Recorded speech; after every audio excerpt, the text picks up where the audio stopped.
This is a crazy, insanely delicious classical Asian sauce, and I'm not exaggerating. We put it on anything. It can go with chicken, with red meat.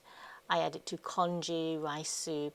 I can add it just to a bowl of plain white or brown rice and it's good to go. You can add it to noodles, pasta, anything that you like. It just boosts the whole flavor level of any dish right out of the ballpark.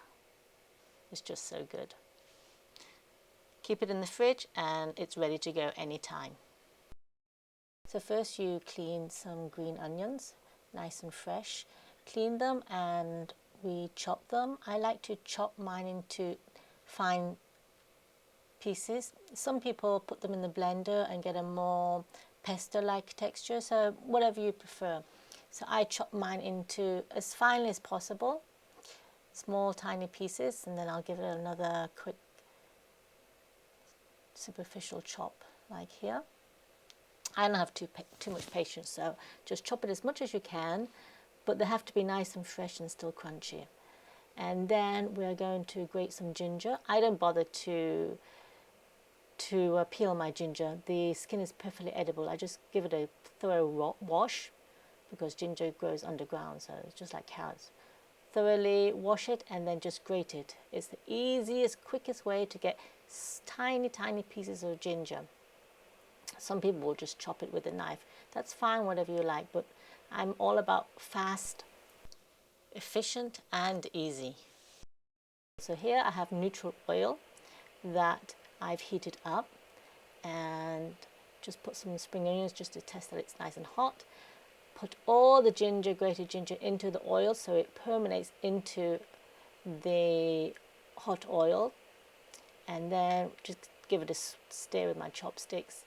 And then I'm going to put all my chopped green onions and some salt, about a teaspoon of salt for this amount of ginger and green onions.